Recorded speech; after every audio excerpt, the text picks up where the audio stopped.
Assalamualaikum warahmatullahi wabarakatuh. Halo semuanya. Pada kesempatan ini saya akan mempresentasikan hasil analisis saya terhadap film dokumenter Dirty Photo khususnya di chapter 2.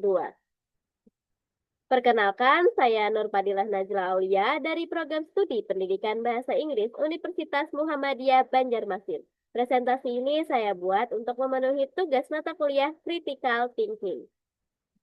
Tujuan dari presentasi ini adalah untuk menganalisis konten dari Dirty Photo Chapter 2 menggunakan konsep berpikir kritis, agar saya dapat memahami pesan di balik video tersebut secara lebih objektif. Berpikir kritis. Berpikir kritis adalah kemampuan menganalisis, menilai, dan mengambil keputusan berdasarkan logika serta bukti yang ada. Kemampuan ini membantu kita untuk tidak mudah percaya begitu saja terhadap suatu informasi, tetapi melihat informasi secara lebih mendalam dan objektif.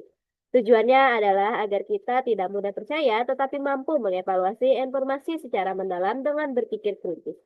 Kita tidak mudah percaya begitu saja, tetapi melihat sebuah informasi dari banyak sudut.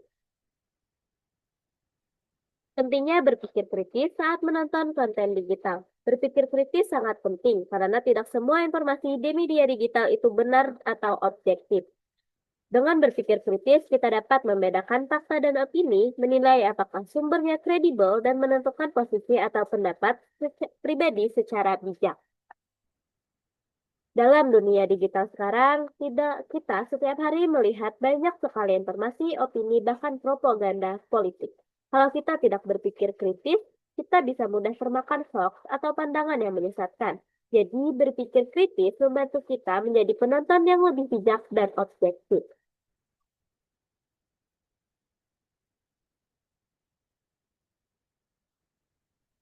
Film Dirty Photo Chapter 2 menyampaikan klaim utama bahwa kekuasaan di Indonesia telah disalahgunakan untuk kepentingan politik menjelang pemilu.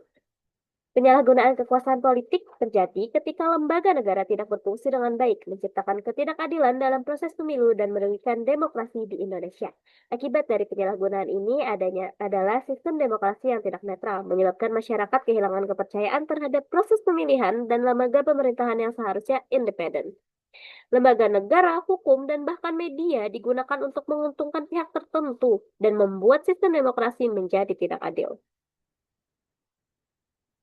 Klaim disampaikan secara eksplisit melalui narasi yang jelas dan bukti video yang mendukung, membedakan pemahaman kuat tentang penyalahgunaan kekuasaan dalam konteks pemilu. Video menyajikan berbagai bukti dari para ahli hukum dan politik yang memperkuat klaim, menjelaskan dampak buruk dari kebijakan publik yang tidak netral dan berpihak. Contohnya terdapat penjelasan tentang bagaimana aturan dan kebijakan dibuat untuk menguntungkan kandidat tertentu. Saya pribadi sepakat dengan klaim itu karena film ini menampilkan bukti dan data yang cukup kuat secara logika ketika kekuasaan terlalu berpusat. Potensi penyalahgunaan pasti meningkat, dan film ini memberikan gambaran nyata tentang bagaimana hal itu bisa terjadi dalam sistem demokrasi kita. Film ini mendukung klaimnya dengan analisis mendalam dan data faktual, menunjukkan bahwa kekuasaan tanpa pengawasan cenderung disalahgunakan dalam konteks politik menjelang pemilu. Film ini menggunakan berbagai jenis bukti seperti bukti faktual dari para ahli hukum dan politik, serta bukti dokumentatif berupa data dan kebijakan pemerintah. Bukti-bukti ini disajikan untuk memperkuat klaim penyimpangan dalam proses demokrasi. Bukti faktual dalam video berasal dari pernyataan pakar hukum dan politik yang memberikan analisis mendalam mengenai penyalahgunaan kekuasaan menjelang pemilu. Bukti dokumentatif mencakup data dan kebijakan pemerintah yang ditampilkan secara jelas, memperkuat klaim tentang penyimpangan dalam sistem demokrasi Indonesia. Kekuatan bukti ahli dan data resmi dalam video. Bukti dalam film berasal dari ahli independen yang memiliki reputasi baik, memberikan analisis yang mendalam dan kredibel terhadap situasi politik yang disorot. Data dan statistik yang digunakan dalam video bersifat resmi dan terverifikasi, menciptakan landasan yang kuat untuk klaim yang disampaikan sehingga meningkatkan kepercayaan penonton terhadap informasi. Dengan melibatkan berbagai perspe- persep- perspektif ahli, video ini berupaya mempertahankan objektivitas, memberikan pandangan yang lebih luas tentang isu penyalahgunaan kekuasaan dalam demokrasi di Indonesia. Meskipun kuat dalam penyajian data, video ini tetap memiliki potensi bias. Video ini cenderung menyoroti sisi negatif kekuasaan politik yang tidak transparan, memperkuat persepsi negatif terhadap pemerintah dan elit politik tertentu dalam sistem demokrasi.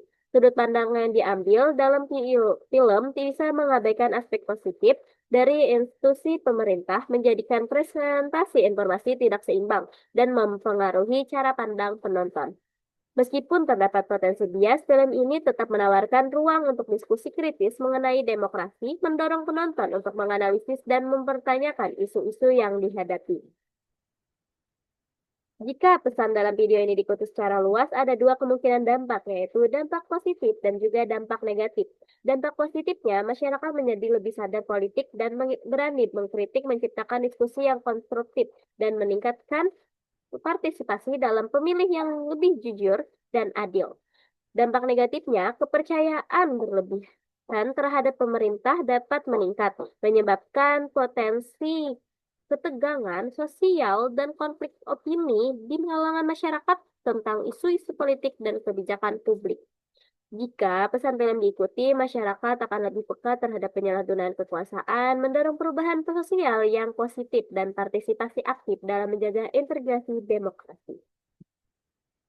Kesimpulan yang dapat diambil adalah dari analisis ini saya menyimpulkan bahwa berpikir kritis sangat penting dalam memahami konten digital seperti Dirty Code 2. Dengan berpikir kritis, kita tidak hanya menonton tetapi juga menganalisis, menilai, dan menyimpulkan kebenaran berdasarkan logika dan bukti. Dengan berpikir kritis, kita mampu menilai informasi secara objektif dan tidak mudah terpengaruh. Sebagai generasi muda, kita harus menjadi penonton yang sadar dan pemikir yang mandiri. Terima kasih telah menyimak presentasi saya. Semoga pemaparan ini dapat menambah pemahaman kita tentang pentingnya berpikir kritis dalam melihat isu-isu politik di Indonesia. Wassalamualaikum warahmatullahi wabarakatuh.